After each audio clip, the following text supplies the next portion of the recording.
making our way from Aswan to Luxor, a route that requires going through some locks on the Nile.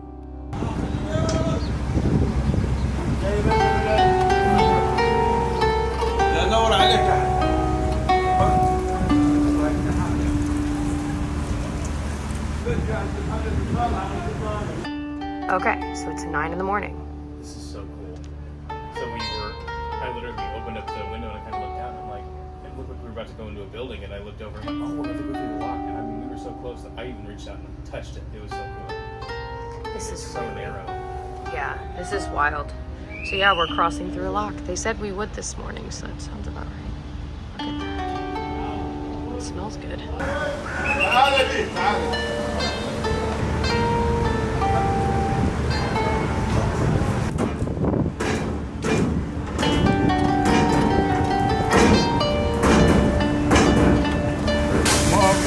And there. Good job. Yeah. Thank you.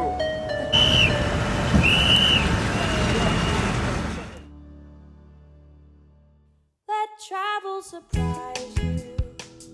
Let moments excite you. Let me try to guide you along the way.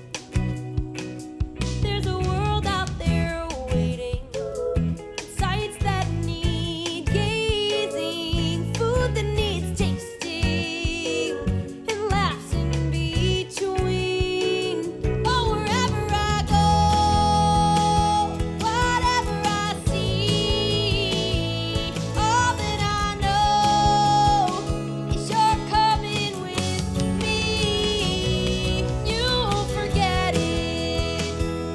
You know the best is yet to come. Be it land or sea, trust Tyler Travels TV. So we're leaving the first set of locks, and I'm filming the locks, and I am so glad that I just happened to keep rolling because I caught what happened next all on camera.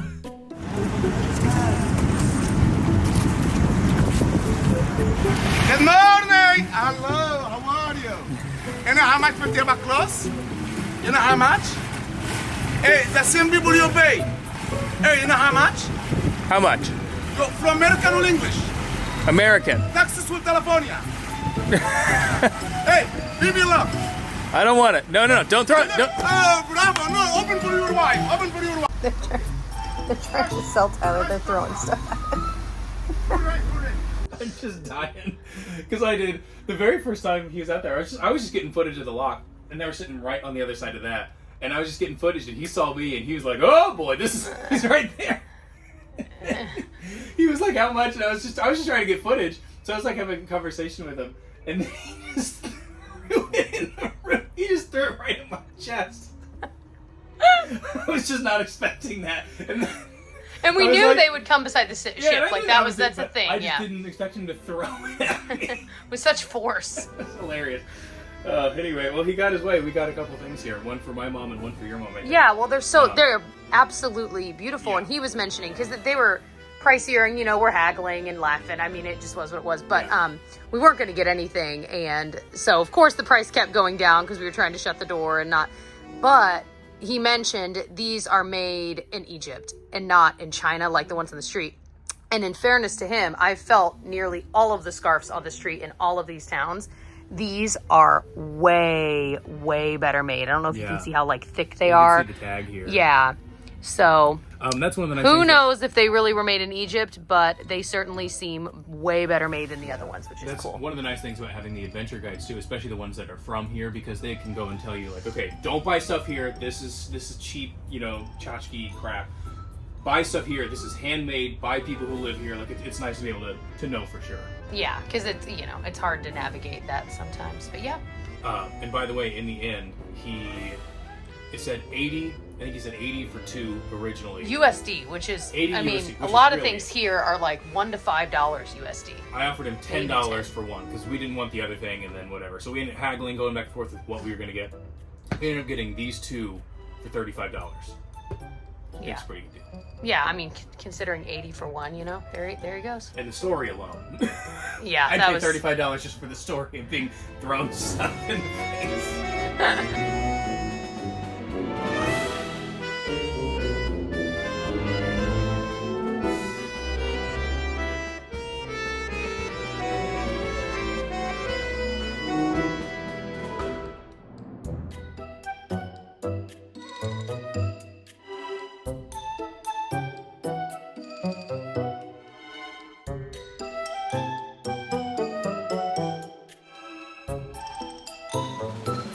okay.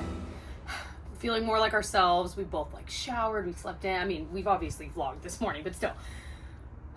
So, we have a white elephant gift exchange that we're doing. I think in the lobby bar or somewhere like that. It literally now. So we got to go. But we each picked out something from the marketplace for this white elephant, which is the whole idea. So this is what And I they got. gave us money to do it. Yeah, So, like, which you didn't was have to so pay for it. Interesting. So I they was went. like, yeah, I was like, I would have. They literally handed us cash, like, okay, go buy something for the white elephant. I felt like a kid getting it. Well, I guess it's a per diem. That's not for a kid, but like on a field trip when they're like, "All right, you have $10. Go." And I also think part of it was that they wanted us to go to the market and actually And buy have a something and purpose have to a. do it, which I was like, I was going to be buying souvenirs for our kids. And But I stuff think like people that. might have been nervous because the stall people can be a little bit. It could be intimidating. Yeah, and so I think this was sort of a They've way to never done like, it, see, yeah. it's not so bad. And it really wasn't. Anyway, so this is what I got. I was like, oh, that's kind of cool, kind of fun. But the reason I thought there's a little mummy inside. I don't know why that makes me giggle. It's so cute. I told Tyler, I'm like, oh, if we ended up with this somehow, I'd be okay. I actually think it's cool. And then I got Right, this, which I'm not sure if it's an ashtray or if it's just a little I was thing saying, for like, your you know, trinkets. I was like, if you take your ring off, like for me, I'll take my ring off when I'm like at night or something sometimes. Put it in there. Yeah. It's safe in the vault. But I thought maybe these were like for, I don't know. It's kind of cool. So yeah, there we go. We got to wrap up. We got to go. We gotta go.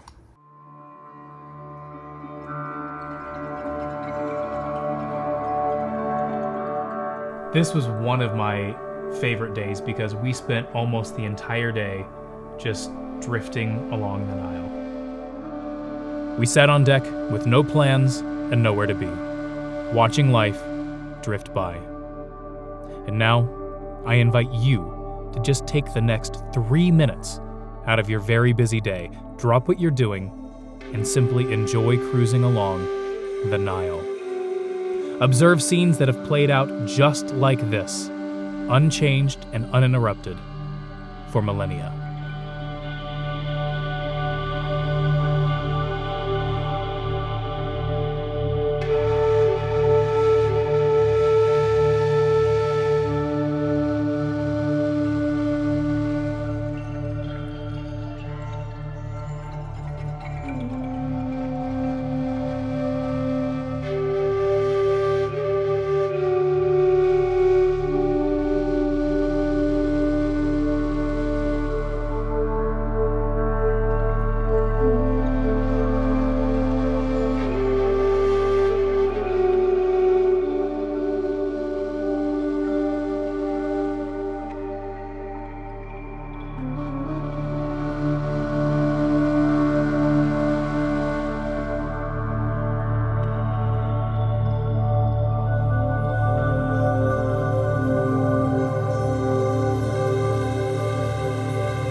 One of the most fascinating things about river cruises, and this is not just true here but everywhere they do them, the ships will pull up right next to each other and you can walk through multiple ships to get to the dock.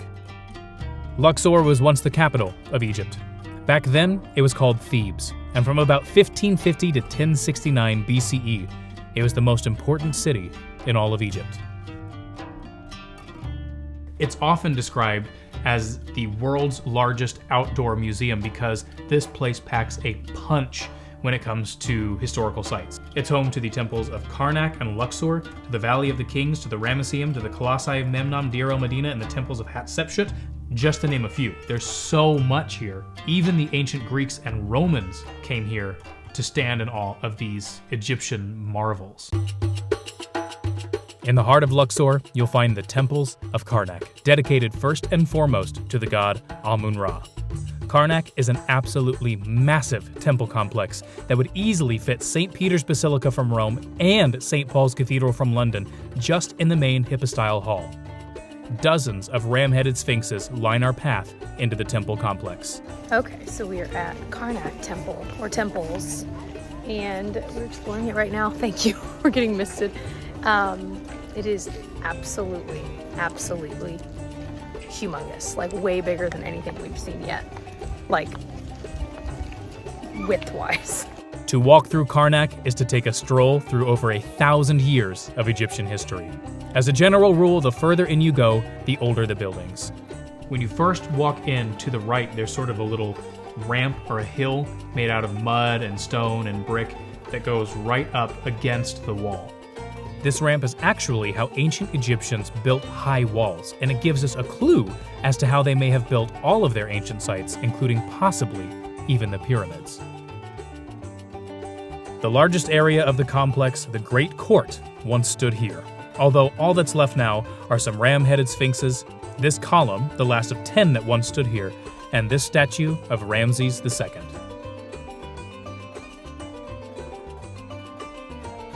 Beyond the Great Court is the most impressive area of Karnak that still stands, the Great Hypostyle Hall. 134 colossal columns create a forest of stone. Each column is covered in hieroglyphics, and they're topped with the shape of a papyrus plant. In ancient times, these columns were a symphony of color, a little of which remains today. When the Nile would flood, this area would be filled with several feet of water. That, combined with the fact that there was once a roof on this area, gave this whole room a dark, swampy atmosphere, just like the banks of the Nile, where the papyrus plant grew.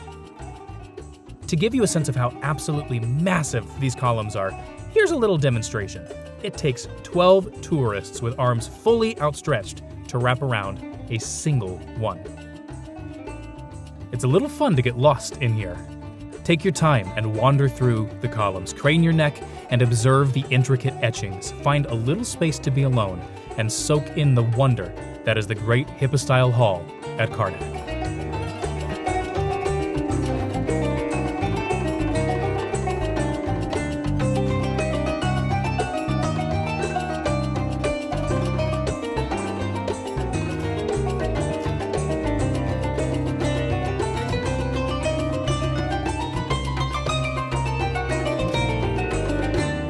Here is a very short little family ancestry for you here. So much of this was built by Amenhotep III. Now, he built a lot onto Karnak. He also built a great temple on the other side of the Nile, close to the Valley of the Kings, most of which is gone now, except for the Colossi of Memnon. And that was the largest temple complex ever built, which is crazy. So Amenhotep III had a son, Amenhotep IV, who changed his name to Akhenaten. Now, Akhenaten is oftentimes called the heretic king because he basically changed the state religion to worshiping only one god, which I think was the god Amun-Ra, and himself. So not really monotheistic, kind of a little bit. But he basically was known as a heretic. He kind of changed the whole style of art for a while, which was fascinating. You can look at statues of him versus statues of other pharaohs, and his definitely looks very different. His wife was named Nefertiti. She also was depicted very differently in the very famous statue of her with her tall hat on and whatever. She's beautiful and all that. That's all that. So that's Akhenaten. Now, Akhenaten had a son, and his name was Tutankhamun, also known as King Tut. And it was basically King Tut's job to revert the state religion back to the polytheistic many ancient gods of Ptah, Amun-Ra, all of them. That was sort of his lot in life. Now, he died really young, and then he would have been a relatively unknown pharaoh had it not been for the fact that in 1922, Howard Carter found his tomb in the Valley of the Kings, and now King Tut is probably the most famous pharaoh of all time. So I guess it just goes to show you that sometimes if you go in, you do the work, you keep your head down for 3,000 years, you might just become one of the most famous people on the planet. Amenhotep III, Akhenaten, and King Tut were far from the only pharaohs that built onto Karnak. One of the only female pharaohs we know of, Hatshepsut, built this towering obelisk, the tallest in Egypt. Seti I and the great builder himself, Ramses II, added on the hypostyle hall, and dozens of other pharaohs added, removed, rebuilt, and enhanced this complex, culminating in a patchwork of courts, temples, obelisks, and statues.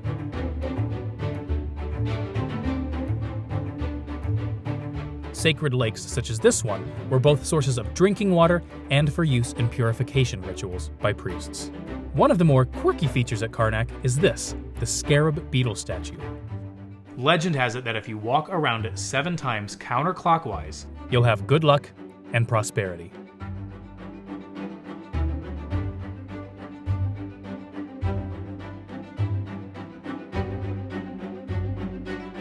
The innermost sanctuary, commonly referred to as the Holy of Holies, was the most sacred place in all of the temple. Only the pharaoh or a high priest in his stead were allowed to enter here. It was in this room that ancient priests would daily come and honor a statue of Amun-Ra. As you walk through these ancient halls, sanctuaries, statues, pylons, and obelisks, you get an overwhelming sense of wonder. This is ancient Egypt at its most monumental. Okay, so we are now on our way to the Papyrus Museum. Now, I would say that the Papyrus Museum was one of the things that I wouldn't say I wasn't looking forward to it, but it was not very high on my list of things I was excited about. But it ended up being so fascinating and so fun. I'm so glad we ended up doing this. We had this great instructor, and I learned so much that was so interesting.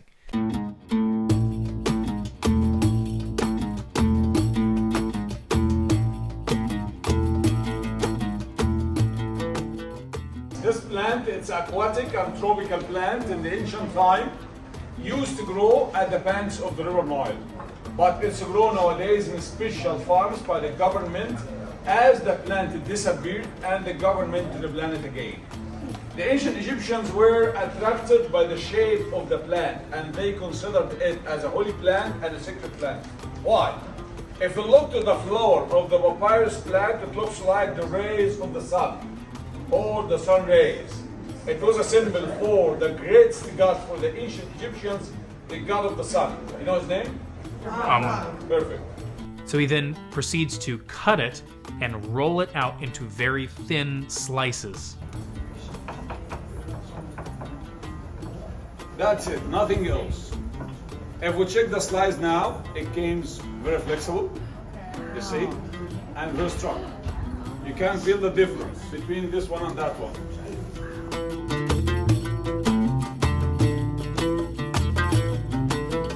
Sugar, or they use the sugar as a natural glue to stick the slices together. And that's the reason the papyrus paper lasts forever, because it's organic, the plant and the sugar, nothing else. By the way, we still got the papyrus paper at this moment in the Egyptian Museum in Cairo, 2000 BC. But how we make it? We use felt nowadays, but the ancient Egyptians in the ancient time, they used the animal leather or the animal skins, and we start to make it in lines. The slices, we will make it in lines, but that lines have to be overlapping or crisscross, not weaving at all, just like this.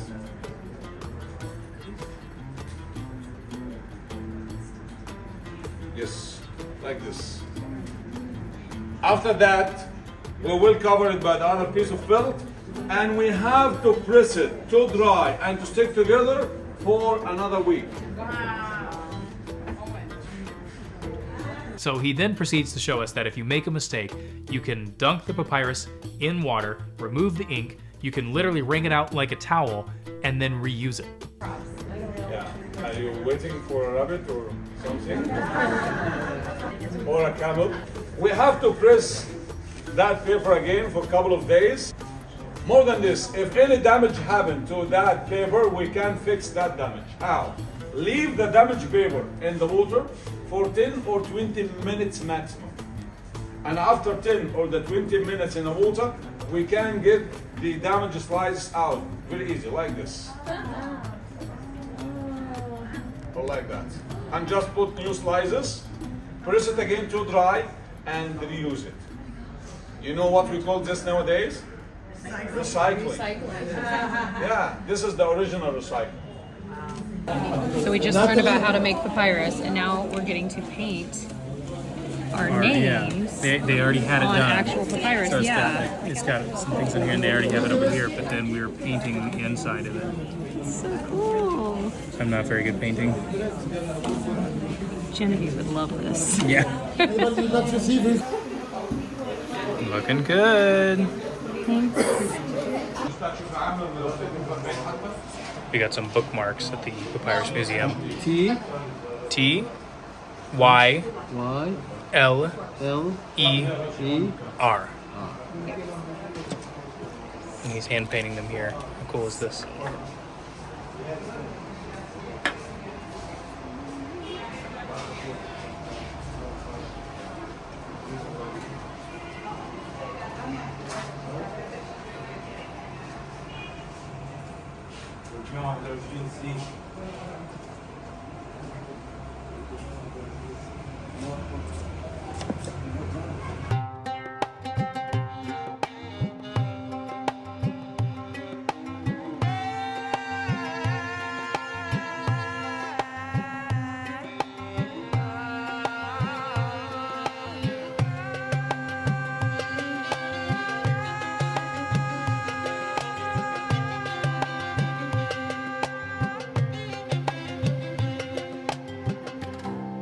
So if it wasn't already worth it to go with Adventures by Disney because of the after hours private tour of the pyramids, it is definitely worth it for this, because we have a private tour of the Luxor Temple after dark. It's just us, just our little group. Everyone else is gone. There are no cars in the parking lot, and we have this place to ourselves. I mean, come on. That's amazing.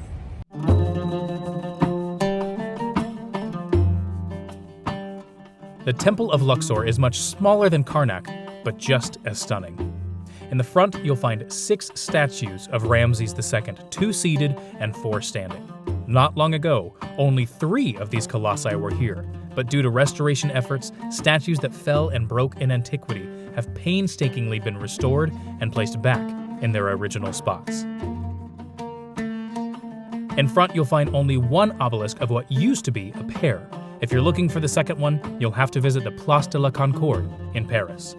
It was this second obelisk that, if you recall, was given to King Louis Philippe of France in exchange for a green clock tower that never worked at the Mosque of Muhammad Ali in Cairo. For centuries, this entire temple was buried under sand. A 14th century mosque inside the temple illustrates where the ground level used to be before excavation. Luxor Temple was constructed primarily by Amenhotep III and Ramses II, a theme you'll find throughout all of Egypt. But other ancient pharaohs, Alexander the Great, the Ptolemies, and even the Romans, all added on their touch to this temple throughout the centuries. In the middle of the temple, you'll find the astounding Hippo-style hall with dozens of towering papyrus columns.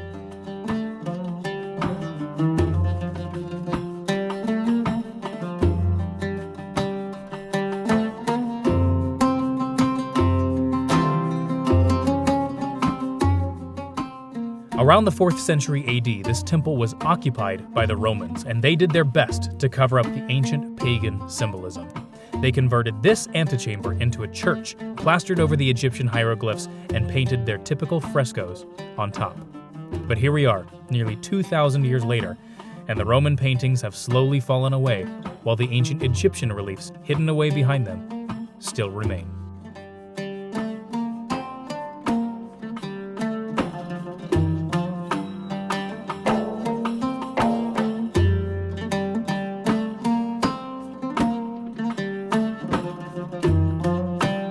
So we did our tour. It was like a 30-minute tour where she told us about everything. We have about 30 minutes left, and she just gave us free time because we're here alone.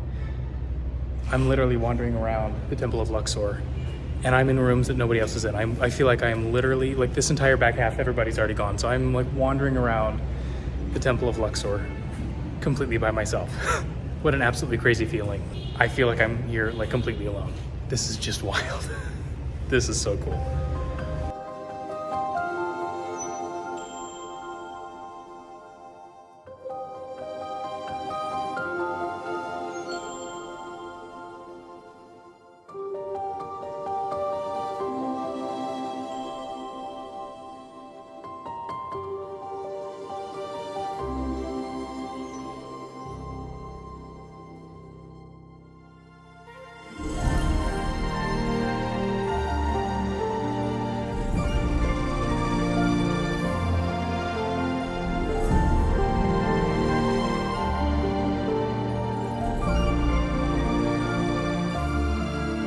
Luxor Temple is located right in the heart of modern Luxor. It's a funny contradiction as you walk through surrounded by ancient columns and statues, and then you turn your head and see modern conveniences right outside.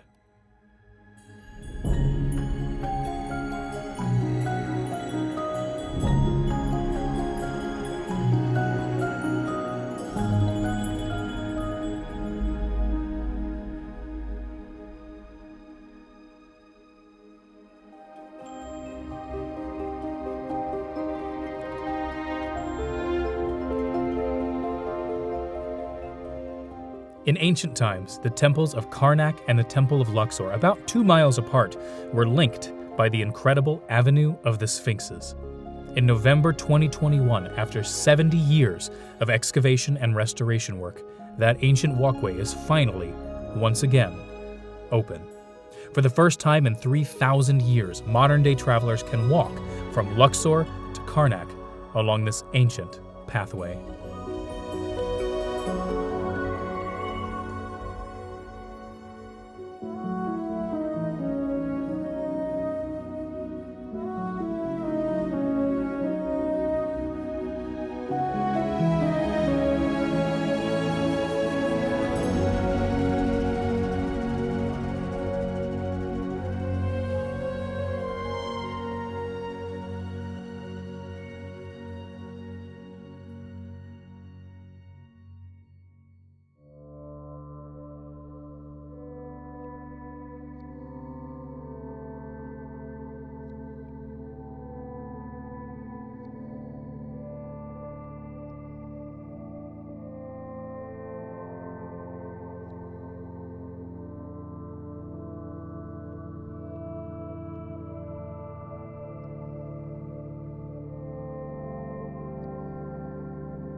Today we are in the Valley of the Kings. Now, if you don't know what the Valley of the Kings is, it is a place where over 60 of Egypt's pharaohs are buried, and it is a place that in 1922, Howard Carter made the discovery of King Tut's tomb.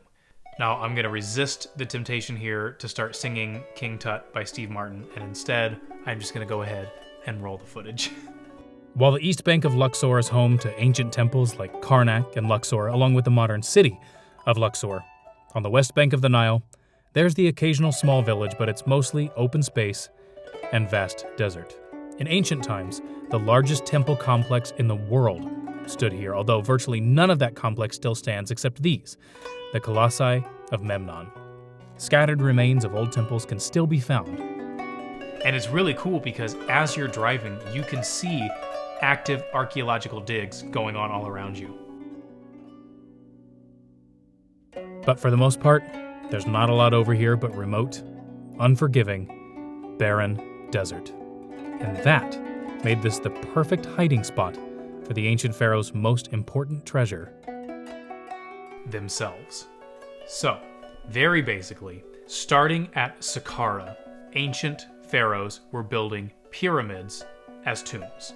It culminated with the 3 Great Pyramids that we see in Giza, but there's also the Step Pyramid and the Bent Pyramid at Saqqara. Then we have the 3 Great Pyramids at Giza. But here's the problem. They kind of stand out like beacons to thieves, because pharaohs buried themselves with all of their earthly treasures because they believed that you would actually get up in your body and continue on living in the afterlife. So they brought everything they could possibly need, all their riches. So most of their tombs were looted almost right away. So around 1550 BCE, pharaohs finally got wise and decided to start hiding their tombs in the Valley of the Kings. All right, so we're at the Valley of the Kings, which we are so excited about. We're on like a little shuttle that's going to take us to, I think, the area where most of them are. Yeah, they said most of the time we walk from the parking lot, but I guess this is pretty far out from the visitor center. They don't want the big buses to be rattling and vibrating the ground and disturbing the tombs. So the Valley of the Kings is where King Tut was found and all that kind of stuff. So this is huge.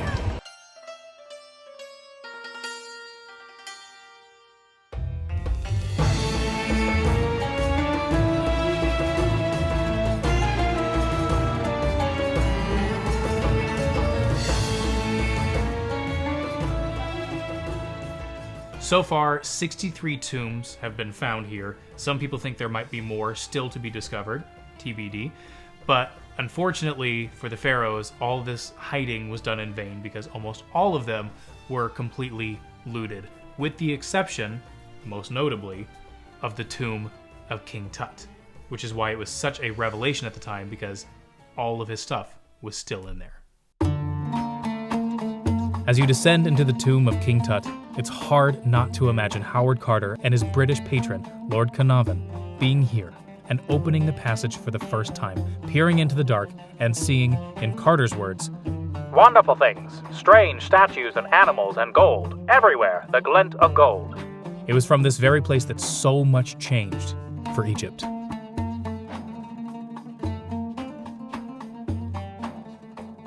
What's wild, though, is when you're down there, you know that this was such a momentous discovery, but the room itself is pretty small and it's packed with people, so it's kind of hard to really enjoy being down there. But on one side, you'll find the sarcophagus that's still there.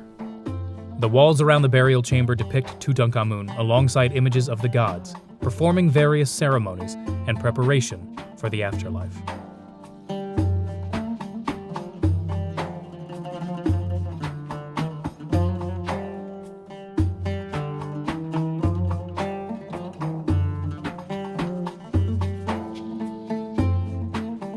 And then on the other side, you'll find King Tut himself in a climate-controlled glass case.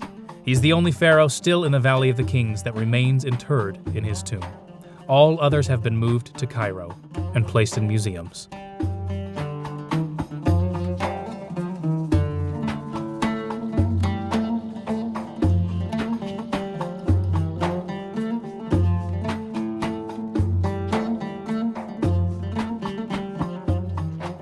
Okay, so we're sweating in the Valley of the Kings. This is so cool. We already saw King Tut's tomb, wildly packed in there, wildly hot, but it was just so neat to see, even if just for a second, to have actually laid your eyes on it. I said there's a lot more decorated, like more beautiful tombs here, but that's obviously the most famous one. So like everybody's in there and like people are like pushing past each other, like trying to get the picture. I'm like, guys, just relax. Everyone's mad. Like, in fairness, it's hot. You know what I mean? But like, just relax. Yeah, but this is neat. We're kind of in a more, I was going to say quiet, but there's still tons of people around. But you can go, you kind of queue up at the different tombs, and I think your ticket gets you into 3, and you get a separate ticket for King Tut, just FYI. But yeah, this is, you'd almost think we were in the American West. Like, it's so, so cool.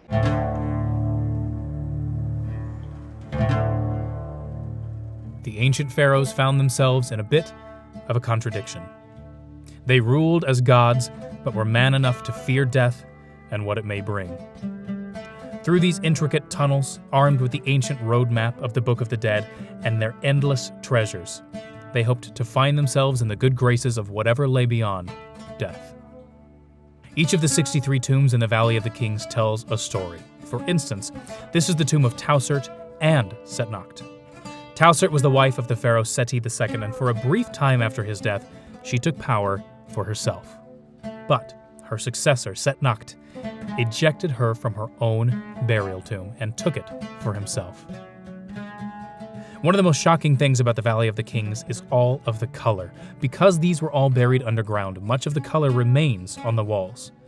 All the ancient temples above ground would have been painted like this when they were built, but sun, sand, wind, and time have slowly worn away that color over the last several thousand years. Here, you can get a sense of just how colorful ancient Egypt would have been. It's also fascinating that over the course of about 3,000 years, Egyptian art didn't change much. You can look at something painted in 2500 BCE, 1500 BCE, or 500 BCE, and they all might look different, but they would all look like Egyptian art. And you can't do that in modern day. Looking at the art from even a few hundred years ago is vastly different from today. So we're deep in this tomb, and it's huge. Compared to King Tut's, it's comical.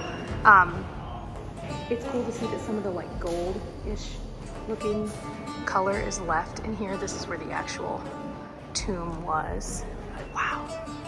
I think is the craziest thing about all of these tombs and the artwork and the decorations, every single inch of the tomb, is that this was never meant to be seen by other people.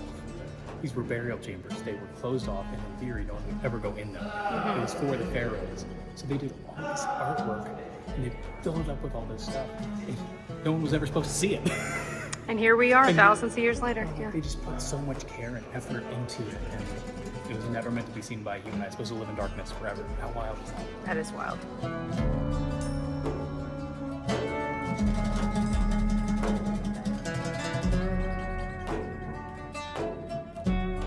The tomb of Ramses IV was originally intended to be much larger, but with the death of the pharaoh at a young age, construction was cut short. And believe it or not, in the 18th and 19th centuries, this tomb was used as a hotel by visitors to the Valley of the Kings.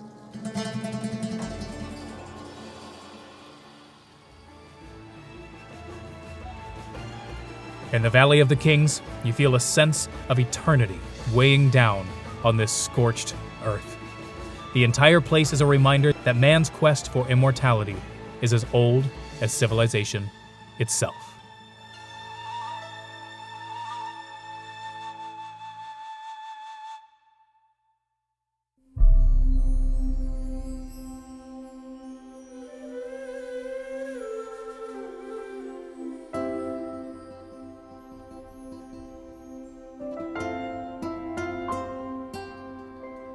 Why do we know more about the ancient Egyptians than we do about Mayans and other ancient cultures? Part of it is the climate. The desert doesn't tear down cities like the jungle does. But it's also because of the way Egyptians thought about life after death.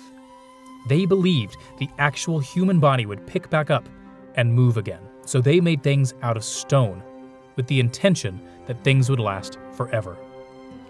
In their tombs, they would include furniture, art, anything else that they thought they might want or need in the next life. They would bring makeup, beds, and games. But through this preparation for the afterlife, in some ways, they were granted immortality. Although the Egyptian Empire effectively ended over 2,500 years ago with the death of Cleopatra, the idea of ancient Egypt lives on today, stronger than ever in the imagination of people across the world. In Egypt, history isn't something you read about in a book. It surrounds you. Egypt is one of the most chaotic, exciting, heart-pounding places I've ever been. But it's also one of the most beautiful, welcoming, and friendly places. Everyone that I met was kind and helpful.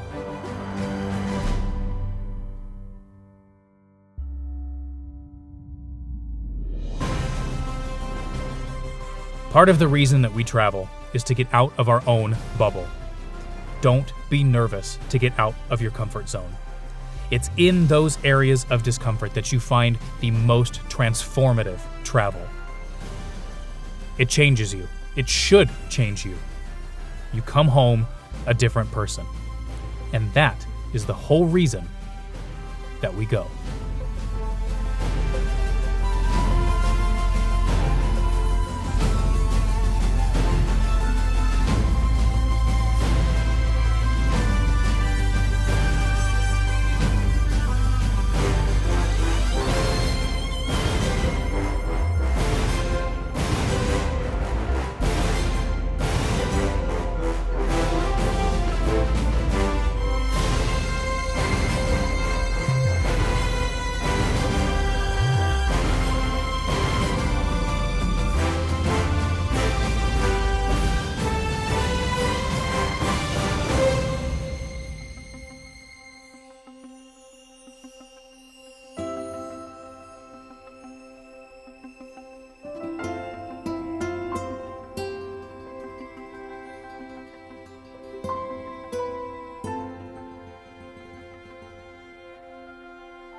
Good morning.